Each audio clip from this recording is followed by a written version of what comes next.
අයිබෝවන් ආදරණීය දුවේ පුතේ. එහෙනම් අපි අද සාකච්ඡා කරන්න බලාපොරොත්තු වෙන්නේ ඔයාලත් එක්ක 2020 සාමාන්‍ය පෙළ ප්‍රශ්න පත්‍රයේ සෙකන්ඩ් පේපර් එක. හරි. අපි දන්නවා සෙකන්ඩ් පේපර් එකේ පළවෙනි අනිවාර්ය ප්‍රශ්නය මෙන්න පේනවා ඔයාලට. පළවෙනි අනිවාර්ය ප්‍රශ්නය කොටස් 10කින් යුක්තයි. ලකුණු දෙක ගානේ ලකුණු 20ක් ඔයාලට ලැබෙනවා. මේක අනිවාර්ය ප්‍රශ්නය. ඒ වගේම තමයි ඊට පස්සේ බලන්න පළවෙනි කොටස ව්‍යාපාරාධ්‍යයනය මේකේ ප්‍රශ්න දෙකකට පමණක් පිළිතුරු සපයන්න තියෙන්නේ. දෙවෙනි ප්‍රශ්නය සෑම ප්‍රශ්නයක්ම කොටස් 4කින් සමන්විතයි. මේ බලන්න පේනවා දෙවෙනි ප්‍රශ්නය, තුන්වෙනි ප්‍රශ්නය සහ හතරවෙනි ප්‍රශ්නය. ඒ වගේම තමයි දරුවනේ ඊට පස්සේ ගිණුම්කරණයට අදාළ ප්‍රශ්න 3ක් ඔයාලට ලැබෙනවා. දෙවෙනි කොටස ගිණුම්කරණය අපේ පේපර් එකේ. ඒ ප්‍රශ්න තුනෙනුත් කැමති ප්‍රශ්න දෙකකට ඔයාලට පිළිතුරු සැපයීමේ හැකියාව තියෙනවා. හරි. මේ බලන්න පස්වෙනි ප්‍රශ්නය සමීකරණ නේද? ඒ වගේම තමයි දිත්ව සටහන්, ඒ වගේ අභ්‍යාස, ඒ වගේම තමයි 6වෙනි ප්‍රශ්නයේ තියෙනවා බලන්න නිෂ්පාදන පිරිවැය, අවිනිශ්චිත ගිණුම්, ඒ වගේම තමයි බැංකු සැසඳුම් ප්‍රකාශ, ඒ වගේම 7වෙනි ප්‍රශ්නයේ බලන්න පුතේ ලාභ අරමුණු කර නොගත් සංවිධානවලට අදාළ අභ්‍යාසයක් සහ අවසාන නේද? විශාල නේද? මූල්‍ය ප්‍රකාශන අභ්‍යාසය, ලාභ හෝ අලාභ ප්‍රකාශය සහ මූල්‍ය තත්ත්ව ප්‍රකාශය. හරි. එහෙනම් අපි මේ එකිනෙක ප්‍රශ්න සම්බන්ධයෙන් පුළුල්ව සාකච්ඡා කරමු. මුලින්ම බලන්න ප්‍රශ්න අංක 1 පහත් සඳහන් සිද්ධිය ඇසුරෙන් අංක 1 සිට 10 දක්වා ප්‍රශ්නවලට පිළිතුරු සපයන්න. හරි. 1 සිට 10 දක්වා ප්‍රශ්නවලට පිළිතුරු සපයන්න. හරි. බලන්න පරිසර කළමනාකරණය පිළිබඳ උපාධාරියෙකු වන සිරි පියාට අයත් විශාල පුවක්වත්තේ පුවක් ගස්වලින් වැටෙන කොළපත්වලින් කෑම ඇසුරුම් පෙට්ටි සැකසීමට තීරණය කළේය. තම සොහොයිරිය වන ලක්මිනීද සමඟ පුවක්වත්තෙන් වැටෙන කොළපත් එකතු කර ඒවා සෝදා පිරිසිදු කර වේලා පදම් කොට කෑම ඇසුරුම් පෙට්ටි සකස් කිරීමේ ව්‍යාපාරයක් සිරිලක් නිෂ්පාදන නමින් 2020 මාර්තු 1 දින ආරම්භ කර අවශ්‍ය සේවකීන් බඳවා ගන්නා ලදී. සිරි හා ලක්මිනී රුපියල් 50,000 බැගින් අන්න දැන් දෙන්න එකතු වෙලා කරන්නේ සිරි හා ලක්මිනී රුපියල් 50,000 බැගින් යොදා ව්‍යාපාරය ආරම්භ කළ අතර එදිනම සිරි සතුව තිබූ රුපියල් ලක්ෂ 3ක් වටිනා කුඩා ලොරි රථයද ව්‍යාපාරයට යොදවන ලදී. 2020 මාර්තු මාසයේ කෑම ඇසුරුම් පෙට්ටි නිෂ්පාදනයට අදාළ ගනුදෙනු පහත දැක්වේ. කෑම ඇසුරුම් පෙට්ටි සකස් කිරීමේ ඇලවීමේ හා පිරිසිදු කිරීමේ ද්‍රව්‍ය අත්පිට ගැනුම් රුපියල් 18,000යි. කෑම ඇසුරුම් පෙට්ටි සකස් කරන්නාගේ මාසික වැටුප් ගෙවීම් රුපියල් 20,000යි. මාර්තු මාසයේ විදුලි බිල් පත මාර්තු 31 දිනට ගෙවා නොමැත රුපියල් 4,000. කෑම පෙට්ටි අච්චු සඳහා ගෙවූ පිරිවැය රුපියල් 30,000යි. කෑම පෙට්ටි අච්චු මසකට රුපියල් 1000 බැගින් ක්ෂය කළ යුතුය. 2020 මාර්තු මාසයේ නිෂ්පාදිත බෙදා හැරීමට අදාළ ගනුදෙනු පහත දැක්වේ. රියදුරු වැටුප් ගෙවීම් රුපියල් 30,000යි. ලොරි රථයේ ඉන්ධන හා නඩත්තු වියදම් ගෙවීම් රුපියල් 20,000යි. බෙදා හැරීමේ ලොරි රථය වාර්ෂිකව 120 බැගින් ක්ෂය කළ යුතුය. හරි. මෙන්න බලන්න සිද්ධියක් දීලා තියෙනවා. කෑම ඇසුරුම් පෙට්ටි සුපිරි වෙළඳසැල් වලට ණය පදනම් මත බෙදා හරිනු ලැබේ. මාර්තු මාසයේදී කෑම ඇසුරුම් පෙට්ටි 600ක් නිෂ්පාදනය කර ඇති අතර එක් ඇසුරුමක් රුපියල් 200 බැගින් සියලුම කෑම ඇසුරුම් 10%ක වෙළඳ වට්ටමකට යටත්ව බෙදා හරිනු ලැබේ. මාර්තු 31 දිනට ඉතිරි කෑම ඇසුරුම් පෙට්ටි සකස් කිරීමේ හා ඇලවීමේ හා පිරිසිදු කිරීමේ ද්‍රව්‍ය රුපියල් 7,000කි. හරියන්න ඉතිරි වෙලා තියෙනවා. පොලිතින් හා ප්ලාස්ටික් කෑම ඇසුරුම් පෙට්ටි තහනම් කිරීමට රජයගත් තීරණය සමඟ සිරිලක් නිෂ්පාදන සඳහා ඉල්ලුම ඉහළ යමින් පවති.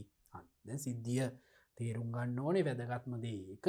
සිද්ධියට අදාළව දැන් දෙන්නෙක් එකතු වෙලා එයාගේ සොහොයුරිය එකතු වෙලා කොළපත්වලින් හුවක් ගස් වලින් වැටෙන කොළපත්වලින් කෑම ඇසුරුම් පෙට්ටි සකස් කිරීමේ ව්‍යාපාරයක් තමයි සිරිලක් නිෂ්පාදන නමින් පවත්වාගෙන යන්නේ නේද? හරි.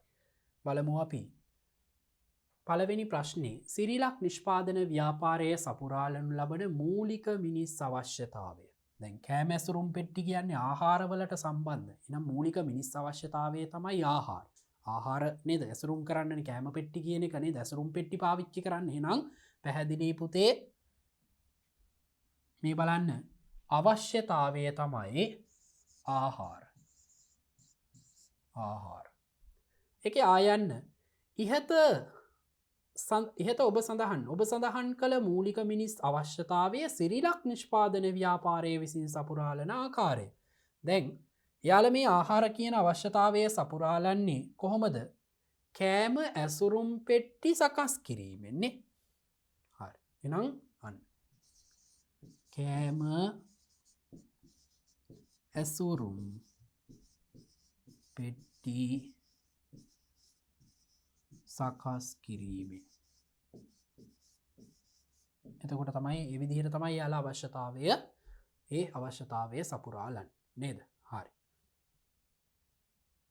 දෙවැනි එක සිරිලක් නිෂ්පාදන ව්‍යාපාරය විසින් නිෂ්පාදනය කරනු ලබන කෑම ඇසුරුම් පෙට්ටිවලට අදාළව පහත සඳහන් නිෂ්පාදන සාධක සඳහා නිදසුන බැගින් ලියන්න පිළිතුරු සැපීමට පහතාකාරයේ වගුවක් භාවිතා කරන්න. හරි භූමිය ස්වභාව ධර්මයෙන් ලැබෙන දැන් මෙයාලා කෑම ඇසුරුම් පෙට්ටි සකස් කරන්නේ මේ බලන්න ස්වභාව ධර්මයෙන් ලැබෙන සම්පත පැහැදිලි නේද දරුවනේ.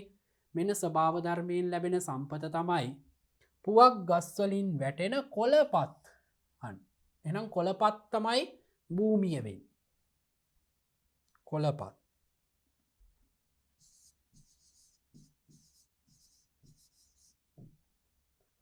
ප්‍රාග්ධනය දැන් නිෂ්පාදනයේදී යොදාගන්නා පුතේ මිනිසා විසින් සකස් කරපු දෑ මේ බලන්න. කෑම ඇසුරුම් පෙට්ටි සකස් කිරීමේ ඇලවීමේ හා පිරිසිදු කිරීමේ ද්‍රව්‍ය අනෙක් ගන්න පුළුවන් අපිට නේද ප්‍රාග්ධනයට සකස් කිරීමේ ඇලවීමේ හා පිරිසිදු කිරීමේ ද්‍රව්‍ය.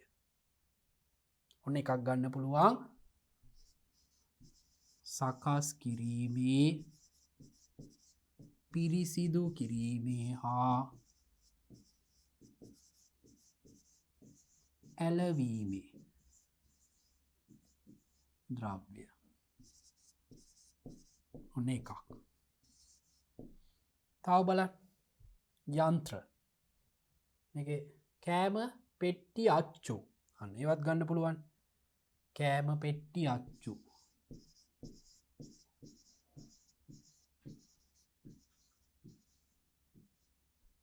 ආය ලොරි රථය ඕන තරම් ගන්න පුළුවන් මුදල් නේද ඔන්න ප්‍රාග්ධනයට අයිති නේද. හරි එනම් භූමියට අදාළයි කොළපත් කියන එක පුතේ. ඊට පස්සේ ප්‍රාග්ධනයට අදාළයි සකස් කිරීමේ පිරිසිදු කිරීමේ හා ඇලවීමේ ද්‍රව්‍ය. ඒ වගේම තමයි කෑම පෙට්ටි අච්චු සහ ලොරි රථය. බලන්න තුන්වෙනි ප්‍රශ්නේ සිරිලක් නිෂ්පාදන ව්‍යාපාරයේ ශක්තියක් හා අවස්ථාවක්. අපි දන්නවා අභ්‍යන්තර පරිසරයෙන් හිතකරව බලපාන දේවල් වලට තමයි අපි කියන්නේ ශක්තිය. බලමු ශක්තිය. පරිසර කළමනාකරණය පිළිබඳ උපාධිධාරීට. හරි. එහෙනම් ඒක එයාට හිතකරව බලපානවා නේද? පරිසර කළමනාකරණය පිළිබඳ උපාධිධාරිය.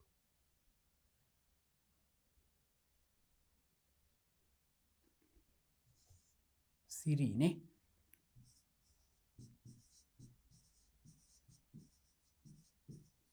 කළමනාකරණය පිළිබඳ උපාධිධාරියෙකුයි. තව ඕනනම් ගන්න පුළුවන් හොඳ මූල්‍ය හැකියාවක් තිබීම. හිතකරව බලපානවා නේද. හරි ඊට පස්සේ අහන්නේ අවස්ථා. බලන්න පුතේ අවස්ථා බාහිර පරිසරයෙන් හිතකරව බලපාන දේවල් වලට තමයි අපි කියන්නේ අවස්ථා. මේ බලන්න මේකේ තියෙන අවස්ථාව හරි පියාට තියෙනවලු විශාල පුවක් වත්තක්. ඒක අවස්ථාවක් නේ. බාහිර පරිසරයෙන් හිතකරව බලපාන දෙයක් තමයි පියාට විශාල පුවක් වත්තක් තිබීම.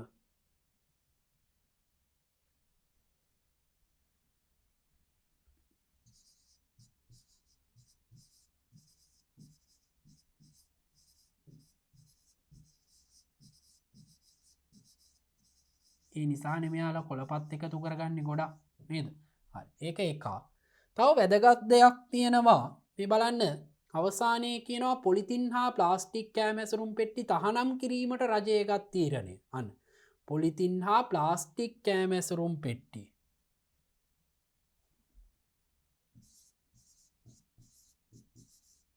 පොලිතින් හා ප්ලාස්ටික් කෑම ඇසුරුම් පෙට්ටි තහනම් කිරීමට රජය ගත් තීරණය.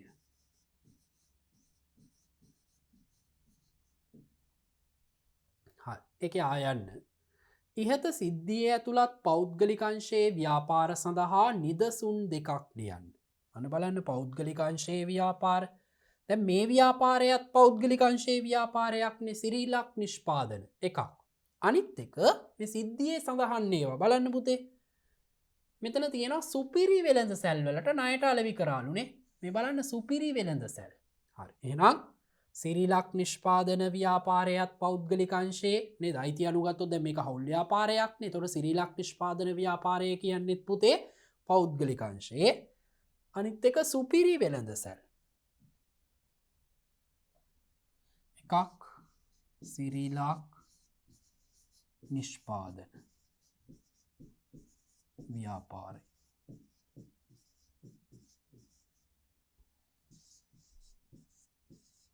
සුපිරි වෙළඳ සැල්.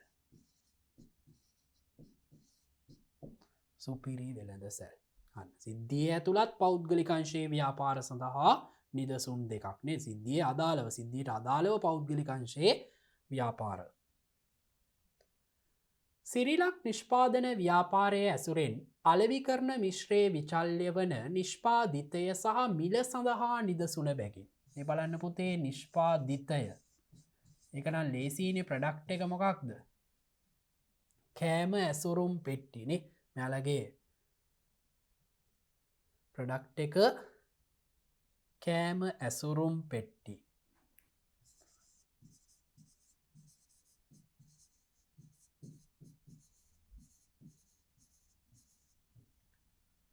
නිෂ්පාදිතය.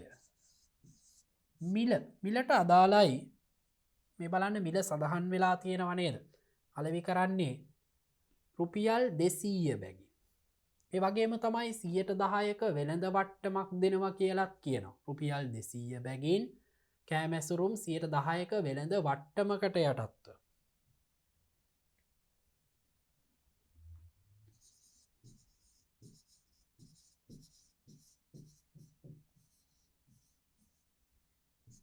සියයට 10ක එකක් ලියන්න පුළුවන්. වෙළඳ වට්ටමක්.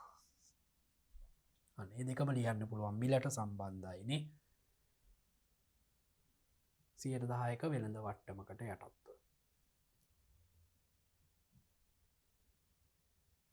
හරි. ඒකේ ආයන්න කළමනාකරන කාර්යයන් වන සැලසුම්කරණය සහ සංවිධානකරණය සඳහා නිදසුන බැගින් ලියන්න. හරි. මේ බලන්න පුතේ සැලසුම්කරණය. අපි දන්නවා සැලසුම්කරණයේදී වෙන්නේ යම් කිසි දෙයක් තීරණය කිරීම. බලන්න මේකේ තීරණය කරලා තියෙන්නේ සිද්ධියේ තියෙනවා කෑම ඇසුරුම් පෙට්ටි සැකසීමට තීරණය කිරීම. ඒක තමයි සැලසුම්කරණය. යම් කිසි දෙයක් තීරණය කරන එකට කියනවා පුතේ අපි සැලසුම්කරණය. දැන් මෙයාලා මොකද්ද තීරණය කරලා තියෙන්නේ? කෑම ඇසුරුම් පෙට්ටි සැකසීමට තීරණය කිරීම. සැලසුම්කරණයට අදාළයි කෑම ඇසුරුම් පෙට්ටි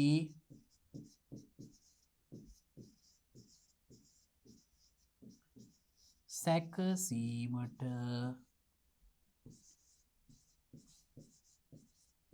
තීරණය කිරීම.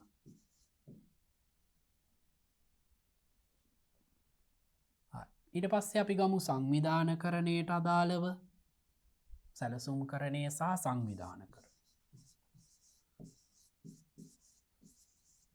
අවශ්‍ය සම්පත්තික සපුරගන්න එකටනේ අපි සංවිධානකරණය වැඩ බෙදා හැරීම. මේ බලන්න පුතේ මේක කියලා තියෙනවා සේවකයන් බඳව ගත්තා කියලා නේද? අවශ්‍ය සේවකීන් බඳව ගන්නා ලදී.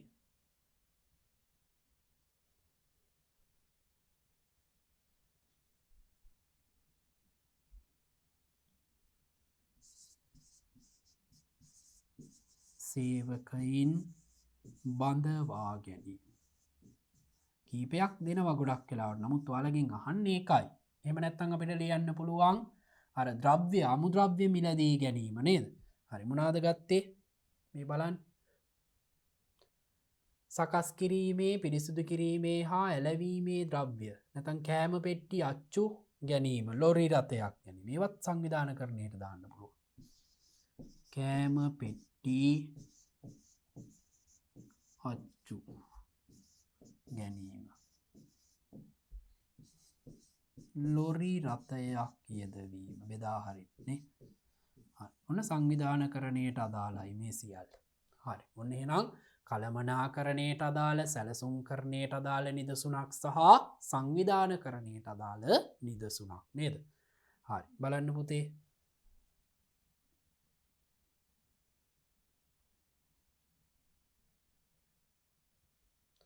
ප්‍රශ්නංක 5 අන ව්‍යාපාර කොටසට දාල ප්‍රශ්න 4 ඉවරයි.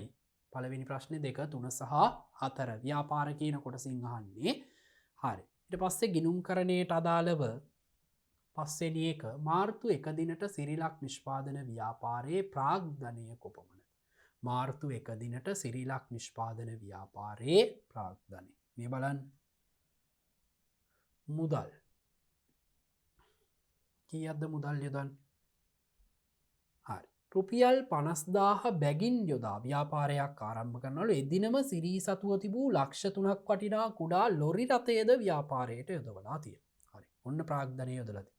50,000 ගානේ දෙන්නම යොදනවා. එතකොට කීයද රුපියල් ලක්ෂයයි.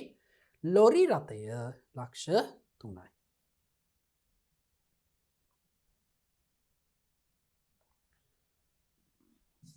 මුදල් දෙන්නම 50,000 ගාන කියන්නේ රුපියල් ලක්ෂයයි.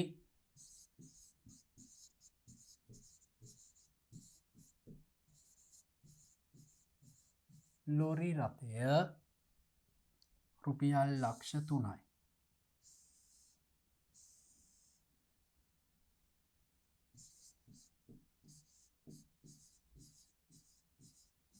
ලක්ෂ 4යි.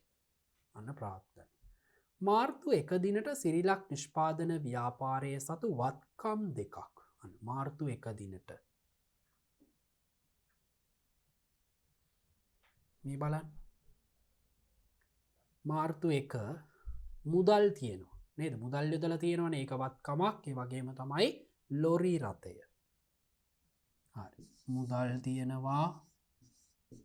ඒ වගේම තමයි ලොරි රථය. මේ දෙකමනේ මුදලින් ප්‍රාග්ධනය යොදනවා. එතකොට මුදල් කියන වත්කම තියෙනවා. ඒ වගේම තමයි ලොරි රථය තියෙනවා නේද? ලොරි රථය කියන්නේත් ව්‍යාපාරයට වත්කමක්. 6 වෙනි ප්‍රශ්නේ සිරිලක් නිෂ්පාදන ව්‍යාපාරයේ 2020 මාර්තු මාසයේ විකුණුම් සටහන් කිරීමට අදාළ දිත්ව සටහන වටිනාකම් සමග ලියන්න. මාර්තු මාසයේ විකුණුම් සටහන් කිරීමට අදාළ. හරි. මේ බලන්න. කෑම ඇසුරුම් පෙට්ටි 600ක් නිෂ්පාදනය කර ඇති අතර එක් ඇසුරුමක් රුපියල් 200 බැගින් සියලූම කෑම ඇසුරුම් 10%ක වෙළඳ වට්ටමකට යටත්ව බෙදා හරිනු ලැබේ. ණය පදනම් මතලු බෙදා හරින්නේ මාර්තු මාසයේදී කෑම ඇසුරුම් පෙට්ටි 600ක් නිෂ්පාදනය කරලා මේ බලන්න පුතේ රුපියල් 200 ගානේ රුපියල් 200 ගානේ 600ක්. කීයක් එනවද බලන්න. වෙළඳ වට්ටමකුත් තියෙනවා. හරි. මේ බලන්න 600ක් නිෂ්පාදනය කරලා රුපියල් 200 ගානේ අලෙවි කරනවා.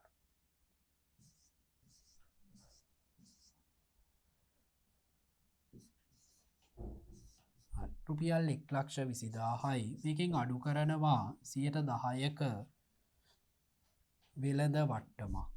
10%ක වෙළඳ වට්ටම්. හරි කීයක් එනවද 1,20,100ක් කියන්නේ 12,000යි. එතකොට කීයක් එනවද රුපියල් 1,08,000යි. හරි මෙන්න විකුණුම් 1,08,000යි. හරි දැන් බලන්න එතකොට අපෙන් අහලා තියෙන්නේ මේ සියල්ල ණයට විකුණන්නේ සුපිරි වෙළඳසැල් වලට ණයට විකුණන්නේ. අහන්නේ මාර්තු මාසයේ විකුණුම් සටහන් කිරීමට අදාළ දිත්ත සටහන වටිනාකම් සමග වටිනාකම අපි හොයාගත්ත පුතේ රුපියල් 1,08,000යි වෙළඳ වට්ටම අඩු කරාට පස්සේ දැන් ණයට විකුණුම් කොහොමද අපි ගිණුම් ගත කරන්නේ? ණයට විකුණද්දී ණයගැතියෝ කියන වත්කම වැඩි වෙනවා. ඒ නිසා ණයගැති ගිණුම හර විකුණුම් කියන ආදායම වැඩි වෙනවා. ඒ නිසා අපි විකුණුම් ගිණුම බැර. හරි. කියනවා අපි සටහන ණයගැති ගිණුම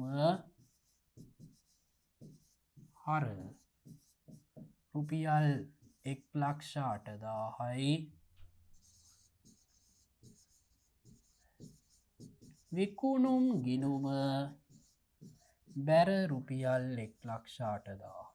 ණයගැති ගිණුම හර 1,08,000යි විකුණුම් ගිණුම බැර රුපියල් 1,08,000යි. හරි නේද? හරි වටිනාකම හොයාගත්තා අපි අන්න දිත්ත සටහන. බලන්න 7 වෙනි ප්‍රශ්නේ අයන්න.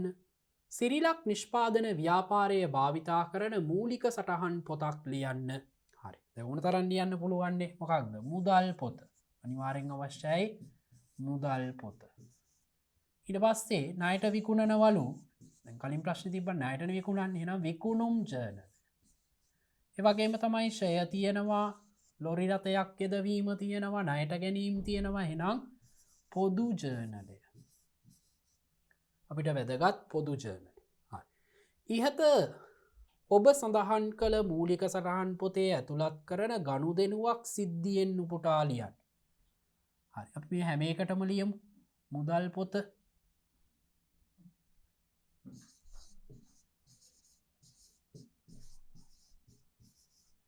මුදල් පොත.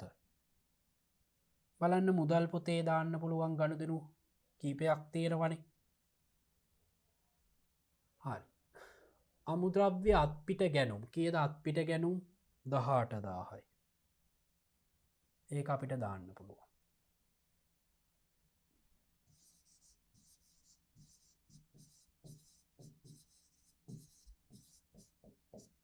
අත්පිට ගැනුම් රුපියල් 18,000. ඔන්න එකක්.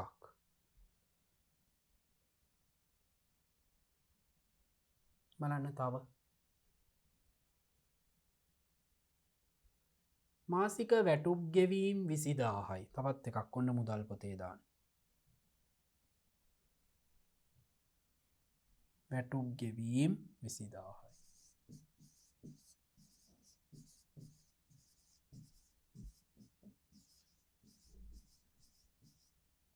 හරි. ඊට පස්සේ විකුණුම් ජර්නලය ගත්තොත්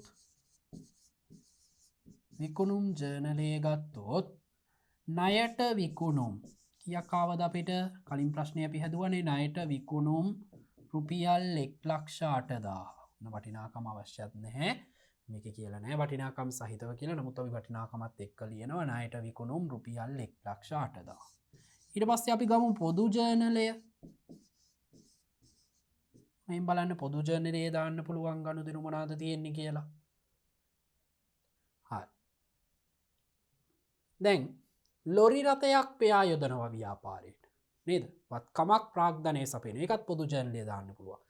ලොරි රථයක් යෙදවීම. ඊට අමතරව කෑම පෙට්ටි අච්චු ෂය වෙනවලු 1000ක්. ඊට පස්සේ විදුලි බිල්පත් ගෙවිය යුතුයි. ගෙවිය යුතු විදුලි නැත්නම් උපචිත විදුලි බිල්පත. හරි. හරි. ඔන්න ඔය සියල්ල දාන්න පුළුවන්.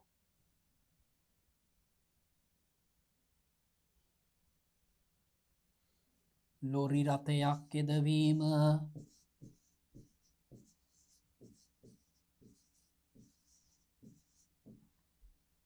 උපචිත විදුලි බිල්පත ඊට පස්සේ කෑම පෙට්ටි අච්චු ෂය. හරි. ඔන්න පුතේ එහෙනම් මූලික පොත් අහලා තිබ්බා. මූලික පොතක් අපි මූලික පොත් 3ක්ම ලිව්වා. ඒකට අදාළව සිද්ධියෙන් නිදසුන් මූලික පොත්වල සටහන් කරන ගනුදෙනුවලට අදාළ සිද්ධියේ නිදසුන් නේද? හරි. එහෙනම් පැහැදිලි. 8 වෙනි ප්‍රශ්නේ. 2020 මාර්තු මාසයේ නිෂ්පාදනය කළ එක් කෑම ඇසුරුමක පිරිවැය ගණනය කරන්න. හරි. මේ බලන්න.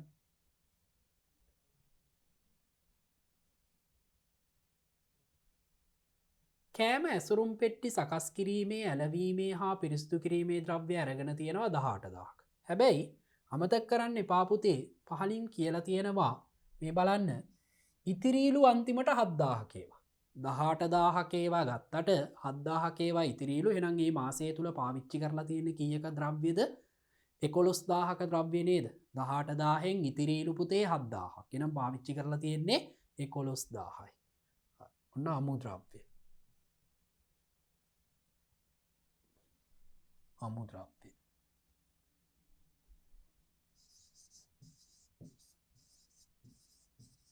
ඔන්නම් හොයන විදිය දාගමු 18000න් ඉතිරීලු 7000. එහෙනම් කීයද? 11000යි. රුපියල් 11000යි. මේ බලන්න ඊට පස්සේ වියදම් වැටුප්. හරි. කෑම ඇසුරුම් පෙට්ටි සකස් කරන්නාගේ මාසික වැටුප 20000යි. ගෙව්වත් නැතත් විදුලි බිල් පත වියදමක්නේ විදුලි බිල් 4000යි. මාසික වැටුප් 20000යි.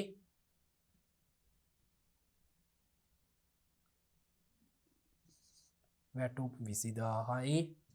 බලන්න පුතේ.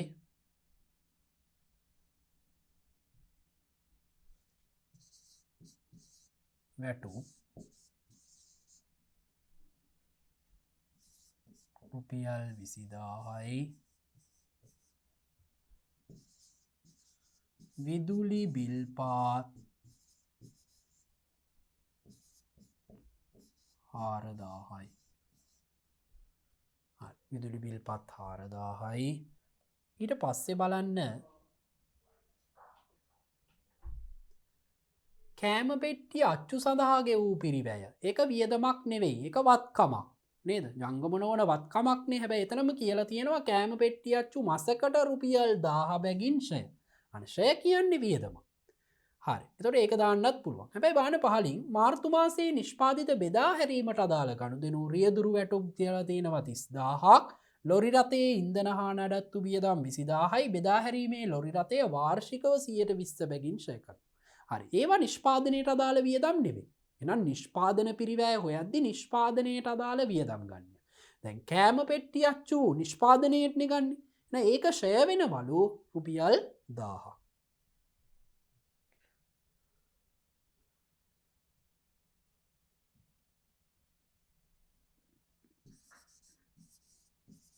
අච්චු ෂය 1000යි.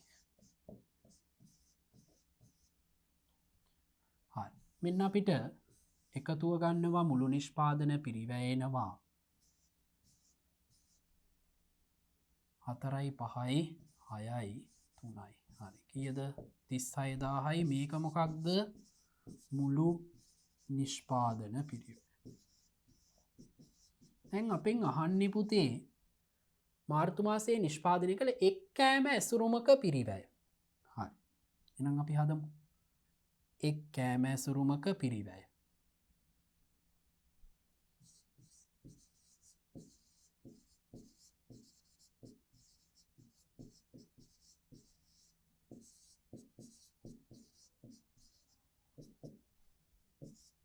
මුළු පිරිවැය රුපියල් 36000යි.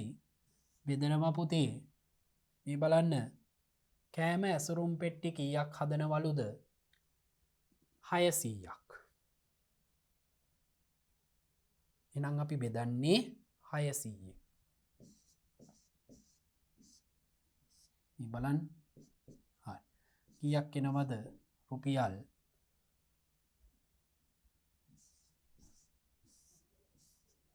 60යි. හරි. ඔන්න එහෙනම් එක් කෑම ඇසුරුමක පිරිවැය කියක් එනවද පුතේ රුපියල් 60යි. මුළු නිෂ්පාදන පිරිවැය හොයාගත්තා රුපියල් 36000ක් ආවා. බෙදනවා 600න්. එතකොට කීයද රුපියල් 60යි. 9 වෙනි.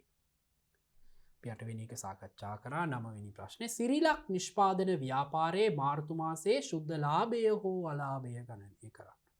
අන්න ශුද්ධ ලාභය හෝ අලාභය. හරි. දැන් අපි බලමු ආදායම්. මොනවාද විකුණුම්නේ ප්‍රධාන ආදායම? ප්‍රධාන ආදායම විකුණුම්. කීයක් ආවද විකුණුම්? 1,08,000යි. හරි නේද? විකුණුම් රුපියල් 1,08,000යි. ඍණ ඊට පස්සේ බලන්න වියදම්. නිෂ්පාදන පිරිවැය. කීයක් ආවද බලන්න අපිට නිෂ්පාදන පිරිවැය. දැන් අපි කලින් ප්‍රශ්නේ හොයාගත්තානේ. කෑම ඇසුරුම් පෙට්ටි 600 හදන්න නිෂ්පාදන පිරිවැය යනවලු 36,000. 36,000යි. ඊට අමතරව බලන්න බෙදා හරින්නත් දරනවනේ. මේ බලන්න.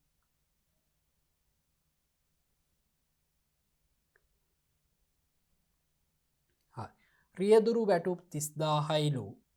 ලොරි රථයේ ඉන්ධන නඩත්තු වියදම් ගෙවීම් 20,000යි. එහෙම නේද? රියදුරු වැටුප් 30,000යි ලොරි රථයේ ඉන්ධන හා නඩත්තු වියදම්. ඒ වගේම බෙදා හැරීමේ ලොරි රථය වාර්ෂිකව 20%. දැන් බෙදා හැරීමේ ලොරි රථය ලක්ෂ 3යි. අවුරුද්දටම 120යි. හැබැයි අපිට ඕනේ මාසෙකට එනම් මෙන්න බලන්න. මෙතන එනවා 60,000ක්. 60,000 12න් බෙදුවාම මාසික ශේනවා 5,000යි. අවුරුද්දටම 60,000යි. 60,000 12න් බෙදුවාම 5,000. වැටුප් 30,000යි.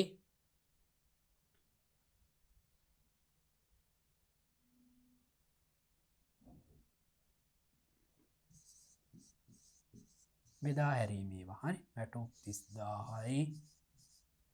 ඊට පස්සේ එනවා ඉන්ධන හා නඩත්තු වියදම්. ඉන්ධන හා නඩත්තු වියදම් 20,000යි. ඊට පස්සේ තියෙනවා ලොරි රථ ෂය 5,000යි.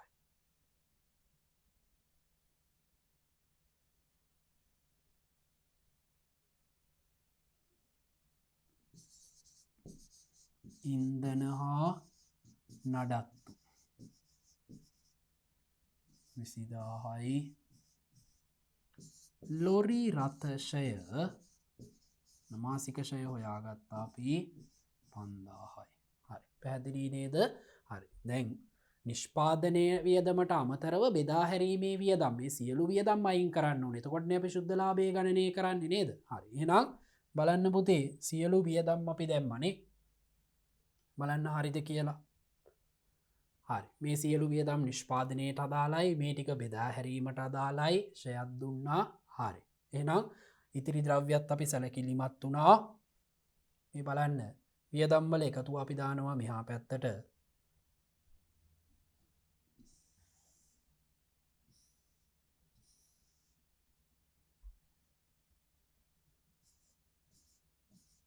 එකයි 6යි 5යි 11න් එකක් ඉතුරුයි 4යි 7යි 9යි.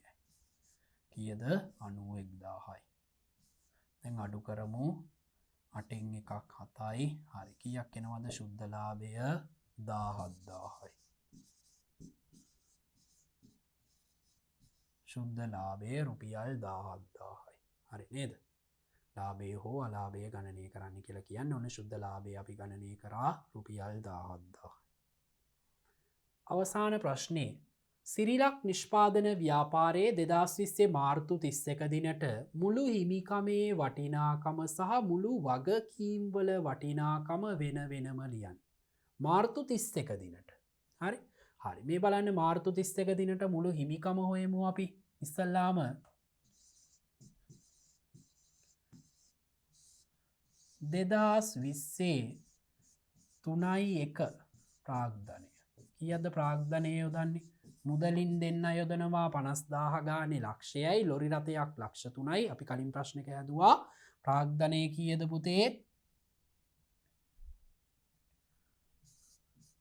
රුපියල් ලක්ෂ 4යි. මේක අපි කලින් හොයලා තියෙන්නේ. හරි. මේකට අපි එකතු කරනවා ශුද්ධ ලාභය. ශුද්ධ ලාභය. බලන්න ශුද්ධ ලාභය කීයක් දාවේ අපිට රුපියල් 17000යි. 17000යි. ගැනිලි නැහැ. ගැනිලි තිබ්බොත් අපි ගැනිලි අඩු කරන්න ඕනේ අවසාන හිමිකම හොයද්දී. හරි. කීයද හිමිකම එහෙනම් 417000යි. හරි. ඊට පස්සේ අහන්නේ මුළු වගකීම්.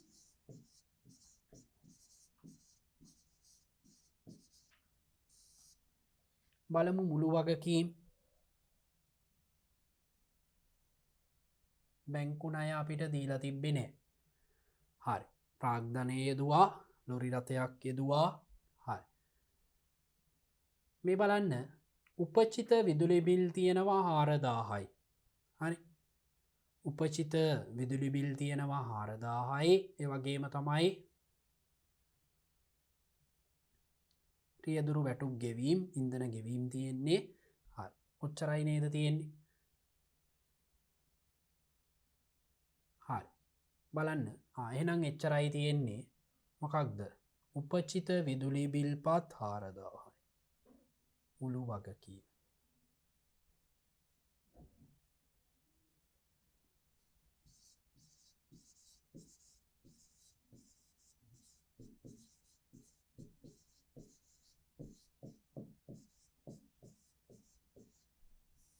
එන්න මුළු වගකීම රුපියල් 4000. හරි. එහෙනම් ඔන්න අපෙන් අහලා තිබ්බේ මුළු හිමිකම් වල වටිනාකම සහ මුළු වගකීම් වල වටිනාකම. හරි. පැහැදිලි නේද? හරි. ඔන්න එහෙනම් අපි කේස් ස්ටඩි එකට අදාළ ප්‍රශ්න ටික සාකච්ඡා කරේ. පළවෙනි කොටස් 4 ව්‍යාපාර කොටසට අදාළවත්. ඉතුරු ප්‍රශ්න 6 ගිණුම්කරණයට අදාළවත් තමයි ඔයාලට දීලා තියෙන්නේ. එහෙනම් දරුවනේ අපි MCQ ප්‍රශ්න පත්‍රය කලින් වීඩියෝ එකේදී සාකච්ඡා කරා. ඒ වගේම තමයි මේ වීඩියෝ එකේදී අපි 2020 සාමාන්‍ය පෙළ ප්‍රශ්න පත්‍රයට අදාළව පළවෙනි අනිවාර්ය ප්‍රශ්නය සාකච්ඡා කරා. මම හිතනවා ඔයාලට පුළුල් අවබෝධයක් ලැබෙන්නේ නැති කියලා ව්‍යාපාර කොටසට අදාළ ප්‍රශ්න 4 ඒ වගේම තමයි ගිණුම්කරණයට අදාළ ප්‍රශ්න 4 සම්බන්ධයෙන්. අපි අපේ ඊළඟ වීඩියෝ එකේදී ව්‍යාපාර කොටසට අදාළ නේද අපේ පේපර් එකේ පළවෙනි කොටස ව්‍යාපාර අධ්‍යයනයේ කොටසට අදාළ ප්‍රශ්න 3 සාකච්ඡා කරමු.